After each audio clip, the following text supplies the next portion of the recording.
माझे अत्यंत जीवलग आणि खूप जुने मित्र.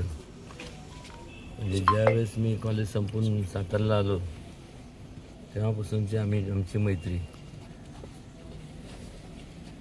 सुशील दादा मोहजर यांनी त्यांच्या रक्षक प्रतिष्ठानमार्फत अनेक उपक्रम राबवले. पण हा उपक्रम एक अत्यंत आगळा वेगळा उपक्रम याच्याकरता आहे की अनेक वेळेस भौगोलिक अडचण असती, तिथपर्यंत म्हणजे हॉस्पिटलपर्यंत पोचता येत नाही. आणि त्याकरता अत्यंत विचारपूर्वक त्यांनी ही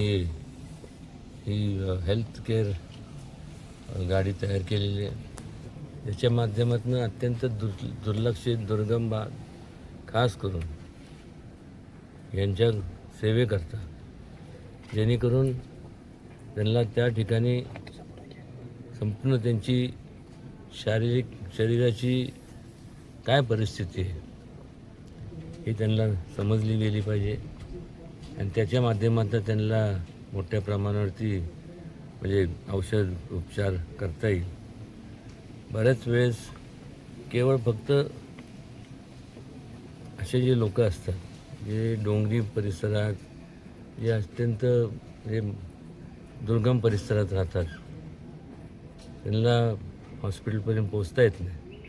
खास करून यांच्याकरता ह्याचा उपयोग होणार आहे. असं म्हणत नाही की इतरांकरता होणार नाही, पण जे शहरी भागात राहतात ते हॉस्पिटलमध्ये जाऊ शकतात. पण ही जी लोकं आहेत त्यांना त्यांच्यापर्यंत पोचणं आणि त्यांचं संपूर्ण हेल्थची म्हणजे त्यांच्या आरोग्याची परिस्थिती काय ही त्यांना समजून सांगणं हे या रक्षक प्रतिष्ठानच्या माध्यमातून होणार आहे. म्हणजे मला वाटतं आहे की अशा प्रकारचा हा जो उपक्रम आहे, मला नाही वाटत, म्हणजे माझ्या माहितीप्रमाणे मी सांगतो आहे, असा दुसरा कोणी अजून राबवला असेल, कदाचित असेल सुद्धा, पण माझ्या तर वाचण्यात किंवा माझ्या बघण्यात तर नाही आलेलं. आणि त्यामुळं अत्यंत आता जरी त्यांनी सुशील दादांनी आता जरी भरारी मारली असेल स्वकर्तृत्वावरती, पण तो सुद्धा अशाच परिस्थितीतनं त्यांनी संपूर्ण म्हणजे वाटचाल करत करत करत तो पुढे आलेला आहे. त्याची जाणीव त्यांनी जी ठेवली आहे त्याबद्दल त्याचं कौतुक करावं तेवढं थोडंच आहे. आणि हा जो विचार आहे की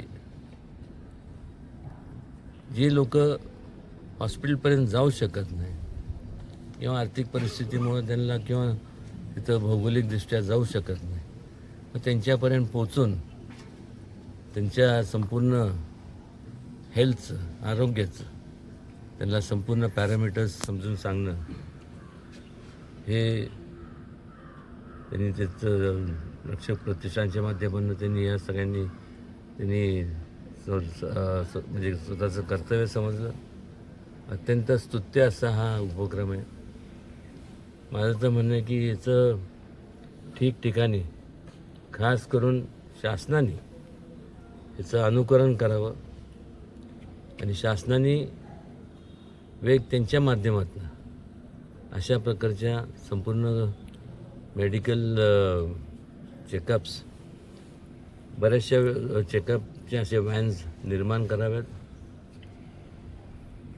कारण एखादा मेडिकल कॅम्प जेव्हा आपण घेतो सगळ्यांना त्या ठिकाणी पोचता येत नाही. आणि त्यांना पोचता जरी येत नसेल, काय लोक वयस्कर असतात, काय लोकांना माहिती मिळत नाही, आणि त्यामुळं त्यांच्यापर्यंत पोचणं हे आपण आपलं कर्तव्य समजलं पाहिजे असं माझं शासनाला आव्हान आहे. माझ्या परीने मीचं संपूर्ण राज्य शासन असेल, केंद्र शासन असेल, याचं संपूर्ण तिथपर्यंत पोचण्याचं काम करणार आहे. आणि मनापासून खरं म्हणजे कौतुक मी उगीच करत नाही, पण म्हणजे ह्या अशा ज्या दुर्लक्षित लोकांच्याबद्दल अंतःकरणातनं जो माणूस विचार करतो त्याचं कौतुक म्हणा, त्याचं काय त्याला म्हणजे कौतुक म्हणण्यापेक्षा त्याचं विजन किती असेल तुम्ही बघा. शिक्षण प्राप्त झालेले अनेक लोक बघितले. काहींनी मेडिकल सायन्समध्ये PhD केल्या, हे केलं ते केलं, पण ह्या लोकांना हे का सुचलं नाही हा माझा सवाल आहे. वास्तविकरित्या याचं अनुकरण करून जे मोठे हॉस्पिटल्स आहेत आपल्या जिल्ह्यातले, महाराष्ट्रातले आणि महाराष्ट्राच्या बाहेरचे सुद्धा, ह्या लोकांनी सुद्धा याच्यातनं बोध घ्यावा.